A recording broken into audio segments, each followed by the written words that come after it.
Okay, what's your name? My name's Michael Turner. Michael Turner. Yes, sir. Okay. And where are you from, Michael? Originally, I'm from Biloxi. Biloxi. Mm-hmm. So how did you end up on this end? My sister and my dad, they were living in Pontotoc. Her husband had walked out on them, and so I came up here to take care of them because they were both too disabled to take care of themselves. My sister passed away in 2019, my dad in 2020. I've been trying to get my disability since 2016, but they've been fighting me on it, and I came up here because that made me homeless. So I came up here thinking there'd be more help for the homeless, but there just really isn't real help from the homeless. So how long have you been homeless? 6 years now.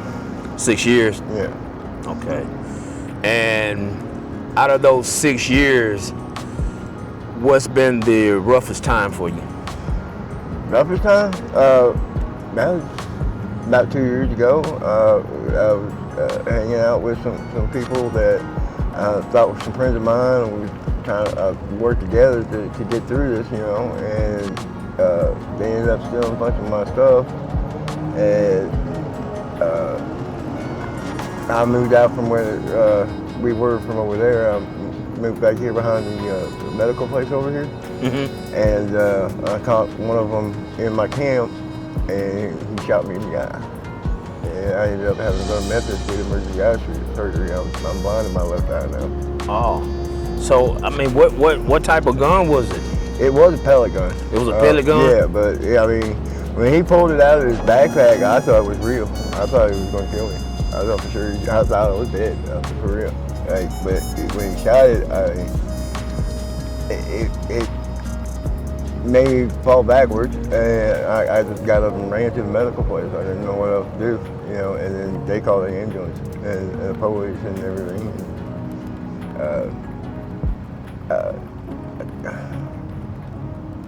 I couldn't tell them the name because I mean, out here you can't tell them anything. You get called a snitch, you're going to die. I mean, I've known some people that have been accidentally overdosed. It's rough out here. I mean, just period. Just being out here, period. If you don't know the right, Thankfully, I've met some people here that are considered the right people, I guess you could say. So it kind of watch over me a little bit, but I mean that only goes so far. So, for as housing, do you stay in the shelters or anything like that? No, I don't stay at the Salvation Army. When I first came homeless and came up here, I stayed there for about 2 weeks. When I first came up here, I had a car, and it got broken into 3 times. The amount of drugs that are up there, that's what I've been trying to get away from. I'm a drug addict. I am an alcoholic. I quit drinking and doing drugs back in 2012. I had a little slip when I first came up here. But, that was from being around Salvation Army. It's around me, I started doing it again. And so I got away from it. I haven't been to the Salvation Army even to get nothing to eat in 4 years. 4 years at least. Yeah. So you haven't even been to the Salvation Army in 4 years? No. I've been by it, but I ain't going to it. I mean, I dumpster dive. I mean, because people throw away things. Like I have found money. I have found winning lottery tickets. This winning lottery ticket I found in the trash was $200. Cell phones, radios, Bluetooth speakers, stuff like that. People I don't know if they're accidentally throwing it or they're throwing it away. I don't know. But, stuff like that I can sell, give me something to eat. So you saying that majority of your food come from the dumpsters? You dumpster dive? Yeah. I was thinking, people throw away canned goods too. Stuff that's not perishable. You pull that out of there, and that's still edible. Gotta clean them, wash it off and whatnot. But yeah, I mean, most of this stuff I find myself. I can sell for $5, $10, $20. That gives me food for the night. I can go to Walmart or Table Out or whatever, get some food for the night. Mm-hmm. So, out of your 6 years, how do you how do you find the people, treating you for as, you know, the people that come up to you? Are they nice to you? I The mean, people that come up to me, yeah, the people that come to me are nice, but for the most part, like people really hate the homeless, and I understand it. I'm out here, I see what most of them are doing, and they're doing wrong to these people, and people that don't survive, they throw the trash out and they leave it there. They don't clean up after themselves. And people are fed up with that, and I get that. So, but I have people telling me to get a job. I have people telling me like, that I'm faking, that I'm just like trying, that I'm just lazy or whatever. But I've been working since I was 9. First job I ever had was working on my grandma's chicken farm. so what are your challenges that you face the most day to day? They just getting money to, getting something to eat that'll last me as long as I possibly can, that's the biggest challenge I have during the day. Staying out of people's way that they're just up to no good. I just try to stay out of their way. And then the police, the police see you with a backpack and they're going to stop you. I've been stopped in this parking lot walking through it, saying I'm trespassing. You trespass in a public parking lot. I ain't figured that out and had them search me just because they can. Right. What was life like before you become homeless? Life is just life. I don't care where you are. It's status. You work every day to get through your day, and that's just no different. There's no difference out here than there is in a job either. You're finding what you can do to survive. That's just life in general. I've been up and I've been down. I've been married. I had my own house. I've told people out here and they don't believe it, but in truth, I find the love of God in people since I've been homeless more than I ever did when I was up like that. To be perfectly honest with you.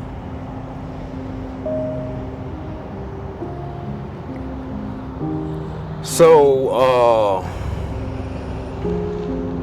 what would you want other people to know about homelessness?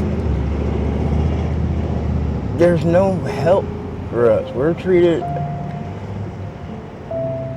like we're treated like we're not part of this community. And we are part of this community. Whether you like it or not, we're people. We are citizens of this country. We are citizens of this state. And we get treated like we're not. We have no rights. We have no say-so. If something happens to you, you go to the police. Well, they are automatically looking to blame you. There's no real help. Like mute. I've been to mute twice now, and I'm still out here on the street. They ain't done nothing. There's no real help, and there needs to be some help out here for us. Some kind of help. You got helping hands, and some of the places that pass out food, and that's all great. We get to eat. We can find some food if we need to. But every single person I've talked to, all they want is a place to live.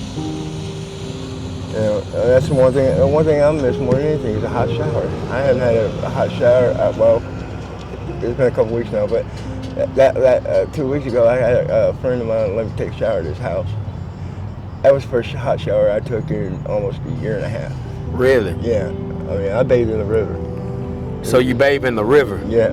Wow. Even in the wintertime. I got no choice.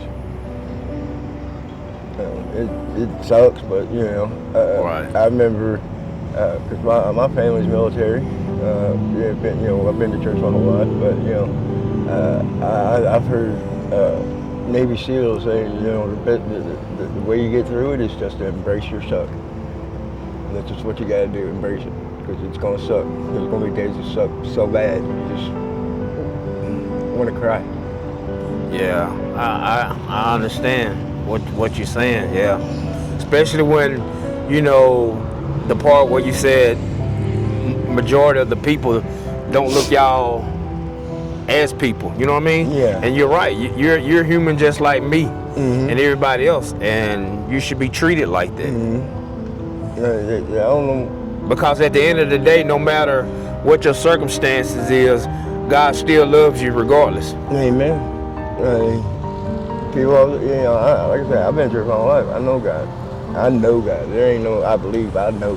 He has shown Himself to me more times in more ways than I can count.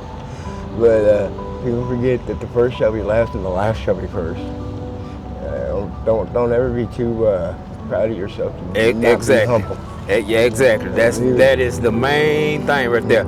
You gotta be humble, because what you got, you can lose it within a blink of an eye. It can take you a lifetime to get it, but just a matter of seconds to lose it all. All over pride. Yep. All over pride, because that's how I lost my. That's how I lost. Yep. You're right. I started because it was, you know, God that brought me to my wife. It was God that brought me that helped me buy that house and everything that was in it. And I'm looking around, look at what I did. You know, I didn't do it. God did that, and I forgot that, and I lost it all. Yeah, you're right. And like you said, you should never look down on nobody. No. Nobody. Yeah. That is so true. So true.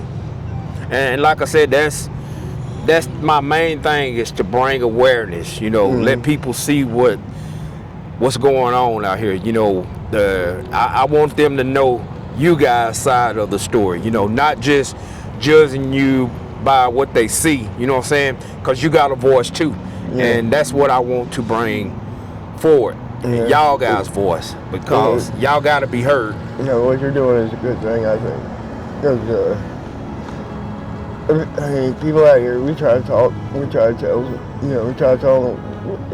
them what we go through, you know, but they just don't. And that's another thing. It don't take but a minute to listen to somebody. Yeah. Just you listening to that person can go a long way. A long way. I know everybody's got their issues out here, and somebody's going through something, you know, but it ain't just us that's going through it. Y'all going through it too. Y'all got money, y'all got a place to live, y'all got, you know, you going through your stuff too. You know, it's an everyday, everybody type of thing. You know, this is God's world. This ain't our world. That's right. It is. That. You do forget that. Yeah, you're right. I'm trying to hold it together. Yeah, you're right. This is God's world. This ain't nobody else's but His. Amen. Yeah. And we got to learn to be more loving to our brothers and sisters, no matter the circumstances. You know what I mean? Just because you're not in the situation that I'm in, don't mean you less of me, and it don't mean you're better than me, and it don't mean I'm better than you. Because we all brothers in Christ. We all brothers, period. Yeah. The way I see it, because I mean, I don't care what anybody says, you can't get around Adam and Eve and everybody else. Came from that.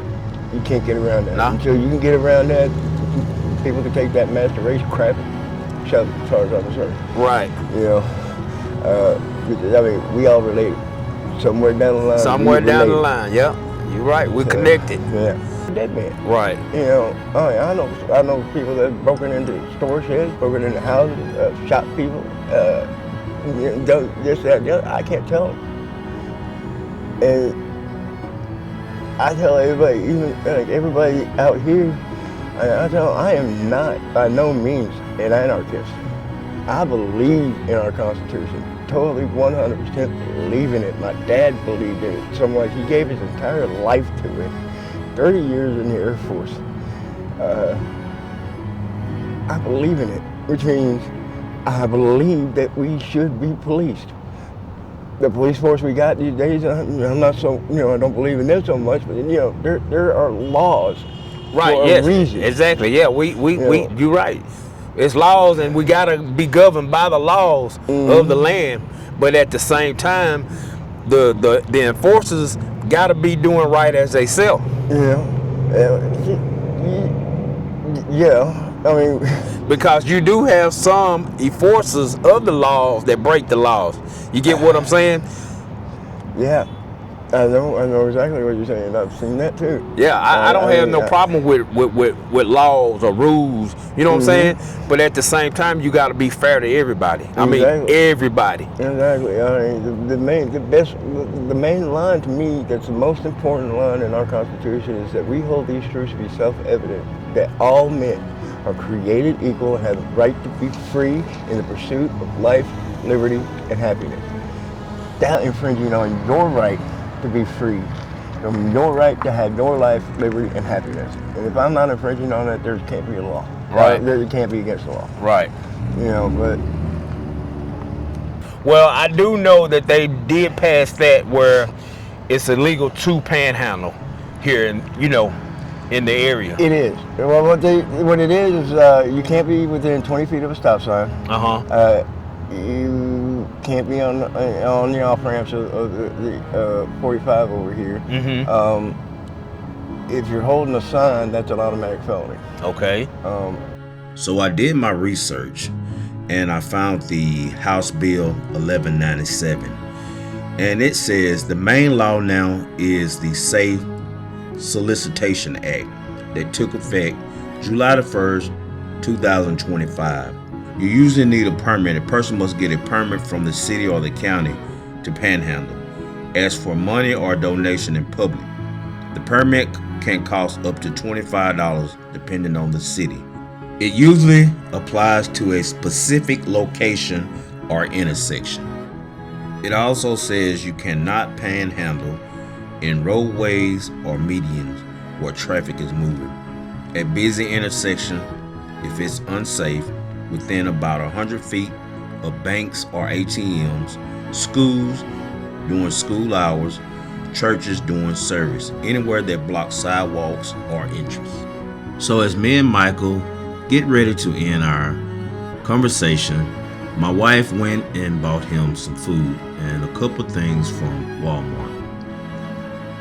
So guys, the thing about homeless people that I've seen so far, a lot of them don't really be wanting nothing but something to eat and maybe a conversation and maybe a hug. Just let them know that they are loved. It doesn't take but a couple of seconds to do that. Also remember, while we're sitting in our nice home, watching TV, going to the refrigerator, adjusting the temperature to cold or hot, also taking a nice warm bath, or either laying on a couch comfortably or laying in your bed comfortably. You have the homeless people that don't have any of that. So just remember, the next time you see a homeless person, just be nice, be kind to them, and thank you.